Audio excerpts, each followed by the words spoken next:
Section 5.2 is all about specific acts that were passed against the American colonies. These are going to happen between 1750 and 1766, so over a 16-year period. This will really push forth the idea that they are being taxed against their will. They have no say in what is going on with them. There are 8 items that will be passed by Parliament to incur taxes or regulation on the colonies. The first one is the Sugar Act, also known as the American Revenues Act or the American Duties Act. It will be passed on April 5th, 1764, and it was used to cut the tax on molasses in half. Molasses is one of the base things that is used for the making of rum, and so they wanted to really cut the taxes on that because hardly anybody was paying it. They're going to add tax on sugar, wine, coffee, and spices. The colonists claim that they are being taxed without their consent, and so they're really going to push for representation and have the ability to have a say for what's going on with them. In the end, it will cost more to enforce than it does generate. And so eventually they will get rid of it. The Currency Act is the next one. Currency Act of 1764. The colonists had been faced with a lack of what was known as specie, like I said before, gold and silver coins, and so they began to create their own paper money. In doing so, they build this in, they created forms of credit, bills of credit. So you can see in these are just papers that filled out IOUs, so to speak. So it wasn't like real money. There's no common regulation between that of the colonies, no standard value on which to base these notes, and so confusion is going to be just about everywhere. On September 1st, 1764, Parliament will then pass what was known as the Currency Act, and it prohibited the issuing of any new bills or reissuing of any current existing currency within the colonies itself. And that's going to cause a problem because now they're only relying on British coin. And there's not a lot of that to go around in the colonies. So that's going to cause an issue as well. Then the Stamp Act will be put forth February 1765. This had to be paid in valid British currency. You couldn't pay it in colonial paper money. So you could only pay it in coin, which would limit how much they could do, because if they couldn't pay the tax, they couldn't produce an item. And this required a tax on any printed materials. Those could be newspapers, pamphlets, bonds, leases, deeds, licenses, insurance policies, college diplomas, even playing cards had to have a stamp. It's one reason why playing cards today have a picture on the back, because it kind of in the American colonies started here, where on one side would be the tax stamp and the other would be the face card. So all paper material had to have a stamp on it. The problem with this is the colonies aren't the only ones paying this tax. So those at home in England are paying this tax as well, and they're not going to be happy about it. At the same time, we have the Stamp Act. We also have the Quartering Act. On March 24th, 1765, required Americans to house and feed British troops. They would be provided compensation for doing so. So if there are no rooms in any barracks, then the colonial government was to provide room and board for those individuals. And so they would, any open room that is available, they would try to use for British troops. And there are a lot of British troops in the colonies. And so there's a lot of them showing up. So there's going to be pushback against this, but at least they're being compensated for it.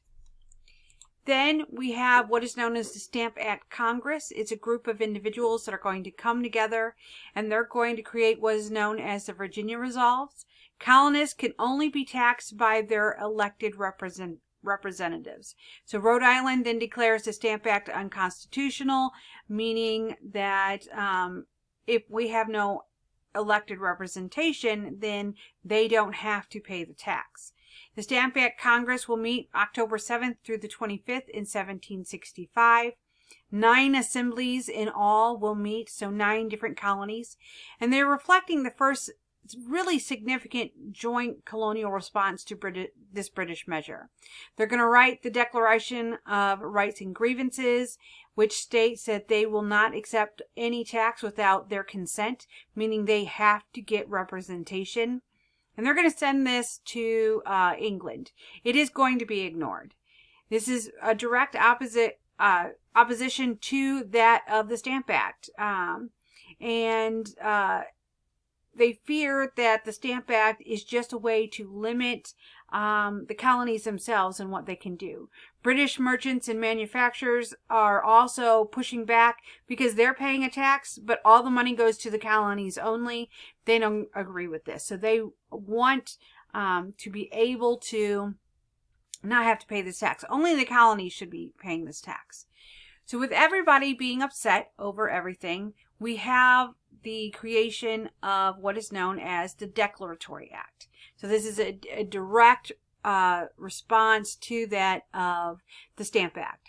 So it's going to repeal the Stamp Act in March of 1766. So the Stamp Act was only in play for about a year. George III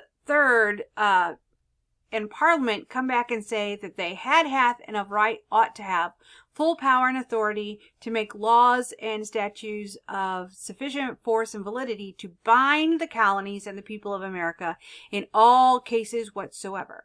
Meaning they can make whatever they want for the colonies, whatever laws, and the colonies just have to accept it. They're not going to get representation. They just have to just shut up, listen, and do what they're told. And this Declaratory Act is going to be the one act that's really going to upset the colony. This is the tipping point that's pushed them off the cliff to the, no, we have to separate from England. If this is how they're going to treat us, then we cannot be part of England itself. As a direct result, we have the Townshend Acts. These are 5 Townshend Acts that are put into place to really force the colonies to do what they're told. We have the Revenue Act of 1767. It taxes colonial imports of paper, paint, lead, glass, and tea. None of these you could make on your own in the colonies. You were forced to import all of these items. Remember, under the Navigation Acts, it said that you had to get certain items only from England. These are a few of those. So these are the items not made in the colonies because they're not allowed to. And the colonists were only allowed to buy from Great Britain these items. The tax would put the salary also of the royal governor in the hands of the king. No longer are the colonies in charge of paying the royal governor. So that removes that economic leverage that the colonies had on the governor itself, because the governor's not getting paid no matter what. So they don't have to listen to the colonies. The next is the Indemnity Act. So it repealed the taxes on tea imported to England, allowing it to be re-exported more cheaply to the colonies. Now, it doesn't repeal the tax on tea in the colonies.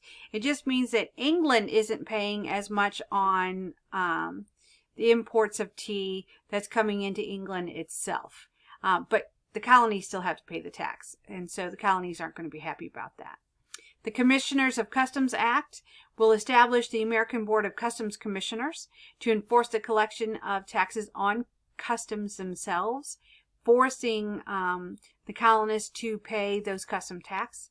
The Vice Admiralty Court Act now is going to take those admiralty courts that were set up, and is going to create 4 distinct district courts, and each of them would be led by a different admiral.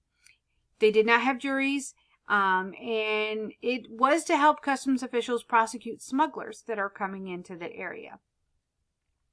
And just like I said before about the Admiralty Court, is you didn't get to defend yourself. If you went before an admiral, the evidence of you being a smuggler was put forth to them, and then you would be sentenced. And then the New York Restraining Act, to punish the province of New York for failing to comply with the Quartering Act, because New York said that the Quartering Act was illegal, and so they refused to allow troops to be quartered in any home in New York. So they're going to refuse to allow the New York Assembly to meet. So it's going to dissolve the New York Assembly again. And remember, the last time the New York Assembly was dissolved, the king, within 6 months, was removed. So this is not an easy thing for them to do.